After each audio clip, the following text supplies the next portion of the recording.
Excellency apeza kuti apereka mabodi ambiri from nowhere ena kwaitana akalumbire mabodi yosiyanasiyana lero cholinga kuti aperetse mwambo umenewo. Komano mulungu wadongosolo amene adadziwa tsiku la lero kuti adzabwera ku house anayesetsa kuti asokoneze mwambo umenewu monga iwo kuthupi, koma poti nzeru zawo sizo za mulungu yayi tiyembe kumwamba kuti mulungu alola kuti tsiku la lero Excellency tikhalimba mapemphero amenewa monga kudakhalitsa umwamba komanso umwamba kwa wina yowalekera. Your Excellency, anthu amenewa akhala kumanena ndithu kunena kuti mbuyomu adathandiza kwambiri boma la MCP, ndipo Excellency azibusa amenewa sazibusa amasewera wa Central Region. Ccap Wayankhula sino ya Excellency ili ngati MCP2 chifukwa anthu amene Excellency kufika lero kuzafika ku bench house anthu Wayankhula sino chonchi temeka kumwamba chifukwa sava zoimeje linonse yayi ndithokoza kwambiri Excellency kuti anthu amene wafika pogonja komanso mulungu aonetsa ukali wawo kuti adapanga chola kuwika kuli malandino Excellency chifukwa simana nawe yayi kwa mulungu atsutsa kuti atsutsenso iwo amadeka pampando kuti adapanga zola kuwika. Your Excellency, anthu amenewa takhaluka kumana nawo komanso kulimbikitsa kuti ntchito imene agwira 2020 chifukwa anthu amene Your Excellency anagwira ntchito yoopsa kwambiri kuti mupeze kunja kwa boma. Your Excellency, anthu amenewa amakhala ndi misonkhano yawo yoopsa ya makuka imene amakumana ndi magulu osiyanasiyana. Your Excellency, amene akalamula matchalichi kuti boma lilavuta anthu amene amamvera ifana anthu a mulungu monga mmene Amalawi anakhulupirira Abusa amene tinawo pano kuti munthu wa mulungu nthawi zambiri amakhala pamaso pa mulungu amaso amene mukhulupirira. Koma ndithokoze kwambiri kuti mulungu waonetsa kuti chimene ankasapota sinali nkhosa yayi koma inali fisi. Anangomva chikupenya nkhosa imene inali fisi sini nkhosa yayi ndeyo adzipatula kuona kuti yayi ifeyo tithandize mtsogoleri amene adalamulira kale Professor Mutharika, ndipo anatonjezanso kuti ifeyo tifuna tsikimizira okha kuti ngati Wayankhula Synod tionetsetsa kuti bwana abwerese pa mpando pa 16 pano chifukwa chonena kuti mmene bwana munkachoka pa mpando zinthu zinazili bwino kwambiri. Azibusawa sandira salale yayi amadikira kuti anthu abwera chopereka kunena kuti atituma kuthandiza mnyumba mwawo. Koma Your Excellency, mmene munkachoka pa mpando chopereka yonso chida chipanso azibusawa Your Excellency atu wandithu sizili bwino yayi ndikukhulupirira kuti mwabwera pa mpando Excellency chumaso chikamba kwenda bwino muno Malawi nawonso meyonso isinthanso. Your Excellency, anthu amene wakhaonena kuti adawanamiza kunena kuti apatsa mangoleza nifi apatsa fertilizer zinthu zambiri zimene apatsa analonjeza kuti apatsa mabodi zandi zina koma sanapatse yayi kufikira ataona apa kuti alabwera bench house ndi pamene sanayambira kukangalika kumaponyera mabodi ndi kumalambisa tsiku la lero. Koma akudziwa ngakhale amene atsala umeneko kunena kuti yayi mwauza a professor kudzera muna vice president kuti ife tinawo limodzi sangati patso ubodi mezetsala iyayi kuti nthawi sei anali kuti ndiye ife tingolumbira komano tigachwa ndi bwanawo ndipo akuti ngati pankhaza tsiku lina limene mungakonza Excellency poti anagwira kuti akalumbire mudzaona Excellency tintiita fika mpaka komwe anthu chakuti azibusa asepe Wayankhula Synod chifukwa siwokondwa.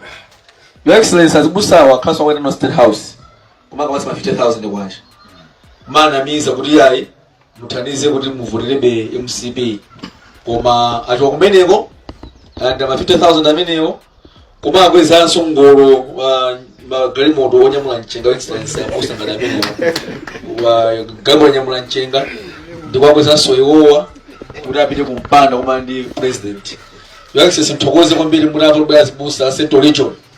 Natumiza ndalama kuti pange haya basi yokongola ngati yokochi yo. Ndipo Abusa amene Your Excellency mthokoze kwambiri kulatira kochi pamwamba.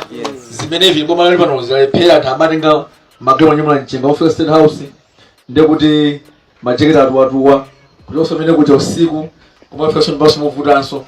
Ndi amafana thokozenso Your Excellency kuti aona moyo wabwino. Komanso pompanoso musalabwera nathokoza kuti amathoka kuna Excellency zimene kwina kusanamu yena.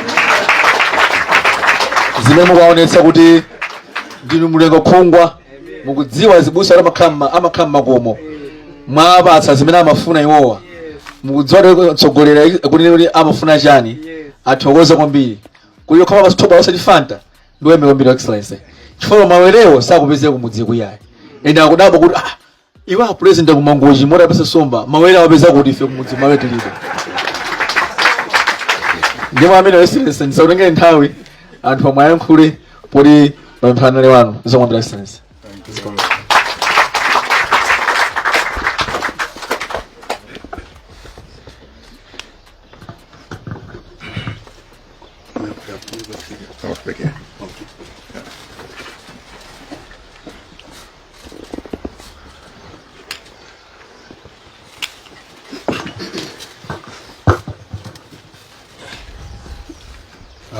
Choyamba ulemu kwa former First Lady Professor Mutharika, ulemu kwa Right Honorable Alfred Kangata, Vice President WPP pa Central Region, ulemu kwa Honorable David Kambame, a Governor to our Central Region.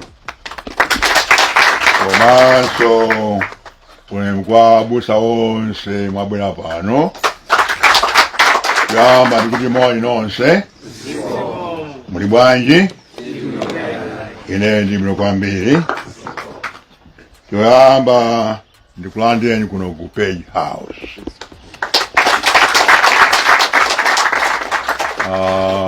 How many of you have been to Spain? Alibe? Okay. To Spain, when you enter somebody's house, before you sit down, they all say, "Mi casa es su casa." Do you know what that means? No. That means, nyumba yanga ni nyumba yano. House is my house. So, if you're at home, Mukhayo Masuga, Page House, got a million time Mukandu with a Kunyanja behind the beautiful part of Lake Malawi, the mountains and so forth. Feel free to go there.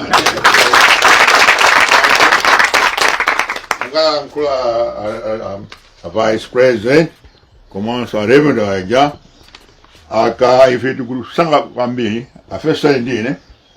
Mwabia uzati wona akakusakawe komari zai aka ndikoyamba koma sikomaiza kuti kunondi kwanu mwendufu kubwera tayi yonse mfuna kubwera kuno kuzapemphera ife zizakulandirani wa afesele ndine nda Kristu timapemphera ndikuze mbiyanga pang'ono inakula mu CCAP, Church of Scotland. Twandi muntu wakali kwambiri Church Scotland time ineyo before CCAP time ya ngankoma sino ina Dutch Reformed Church DRCM sina ipati ya uje ya Church of Scotland ina ipati ya South Africa. So inari uje in Blantyre, the Comanso Free Church of Scotland, Northern Region. That's how it was. So I was born in the Church of Scotland, at Mlanje Mission. My father was a teacher there, but he was also an elder there. And my mother was also a teacher there, but she was also leader of Umvano, and the teacher of Sunday school. So I grew up in that environment of prayers and so forth. So I believe in prayers. The first lady and I believe in prayers. Prayers are very important, and I don't know if you know the kind of life that the first lady and I live. It's a very, very difficult life. It's not an easy life.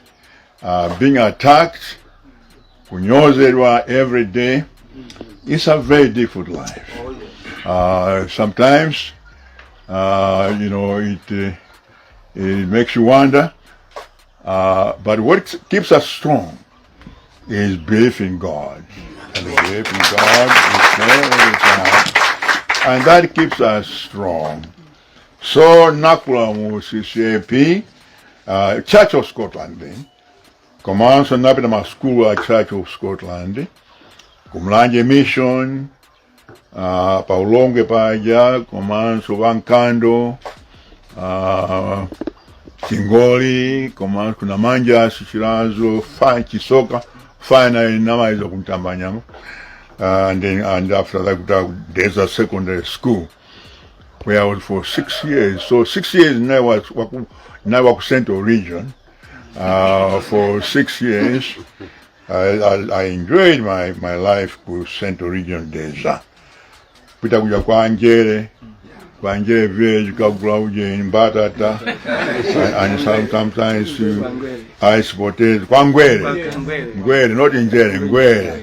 Kagula uje in Batata, sometimes in Sima matope so kwambiri, kai wandi nyemba zana nkafungwe every day. Matope sometimes, kwa Ngwere kuja, kagula kune kuja uje. Batata, ice potato. So that was a good time. So I always feel that I'm a part of the Central Region. Oh, yes. My life in Zomwe. That time also in Mapita Kulirongwe, my uncle, Mr. Chingwalo, was the senior clerk, head clerk in the police department. He was the most senior African in those days. So Pahoide Yon saying Mapita Kulirongwe. So I know Lirongwe very. It was a very small place there. And I like that to talk about it. So Mapita Palore, school got a holiday. On saying about Central Region, I'm to miss about Palore Kubera Kuje. Defense among Gainu, when I be bus. So I sympathize with you. I may Mavudika Woody, Makwila Garimwood Majaga, Yanchenga. I spot. You also had Doti Wambi, Twaja Fumbi, Twansi you Fumbi Wambi. So we did that, Wambi. And so talk about praying, good in Wambi. And all the time, and also we read the Bible one bit. Manga Bible all the time. First and right, Manga Bible. And how can I put in Mango Daniel 5, verse 25. Yeah. I like Daniel 5, verse 25. My zero. Put the many take care of us.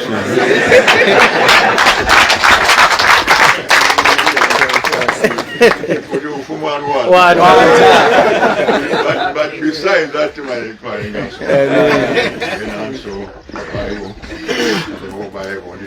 so that is that one being. So I used to pray. Before I went to America, I was praying at St. Michael and All Angels, Kublantai. Because I was working then in the labor department before I left to go to overseas to America, England and America. So I used to pray there. And Taboya to America, I rejoined Blantyre, branch major, St. Michael's. They like that transfer, they like that join, and so coach. a former first lady, a member of Mvano. She's a very active member of Mvano there. I'm not as active sometimes because of time constraints, but she's very active there, Kwambi, so I commend her for that. So let me say again, Kuta, I'm very glad that you have come here, and always know that you are welcome. No, let me say one of the reverends, I think it's the Reverend Ikiwambo, has said something very, very, very important about not being afraid and being important. I think it's important for the faith community. In fact, kudaba kwambili kuti atuakule sani to come to pray with us politicians. Try if we are politicians, during our faith community, we are doing the same things. You know, make the spiritual side, ya muntu, it's like the human side, the physical side. The two go together. So we're doing the same thing. So why people are angry, I really don't understand. I think they're misguided. I think it's very, very important, as the Reverend has said, to get involved in the things that are happening in this country, the problems that happen in this country. The faith community, the church must speak out. Even Jesus always spoke for the poor, always stood for the oppressed, the voiceless, and that's your prophetic mission. You have got to do that. You cannot stand on the sidelines at all. It's very important. I remember during the March on Washington by Martin Luther King, 28 August 1963, he said something very, very interesting. He was accompanied by Rabbi Joachim Prinz, former rabbi of Berlin. And he said the wrong thing that happened in Germany, that when the Jews were suffering, people looked the other side. They looked the other side.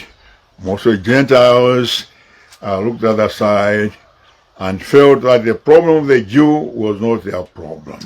That was a mistake. And he said something very interesting. Ananyakuti, those who permit evil as guilty as those who commit it.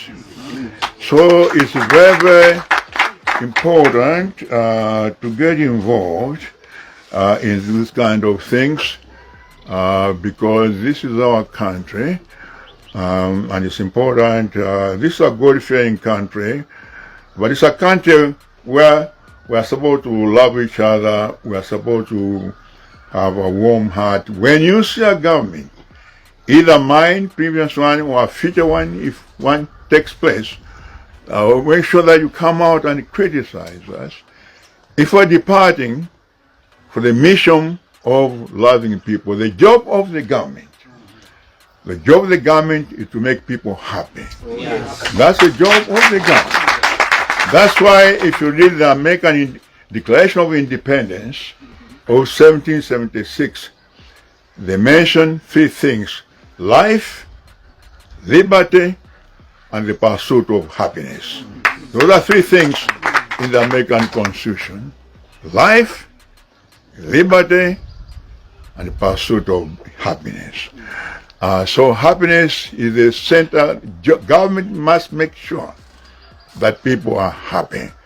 The sad thing in this country, as you know, I think of the 197 countries, Malawi is the fourth saddest country. People here are very sad. People are not happy because of poverty, the suffering, and so forth. That's wrong.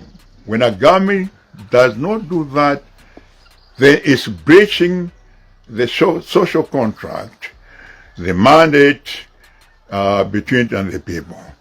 Now finally, I'm very glad, Guti, you came here in spite of intimidation. I know what's happened to your colleagues in the other synod. They're being brought before the Inquisition, before the Star Chamber. Do you remember the Star Chamber? And the Spanish Inquisition? That's what's happening in that particular synod. I think it's wrong. I think it's wrong. The leadership there is making a mistake, especially when you know that some of them secretly go to the government to get money at night. I think it's a mistake to blame people to come to pray for me, that fellow Christian and that fellow Presbyterian. My grandfather was a Presbyterian, and then my father and myself, so I've been Presbyterians 3 generations and Christians, of course, and I make no apology for that. I'm proud of that, and therefore when you come to pray with me and for me and us, you are performing, you are showing love, and also you are performing duty of friendship that you should be performing. So I congratulate you, and I thank you, and let's keep on with this friendship in the future. So God bless you all as you go back to the Central Region. Zikon.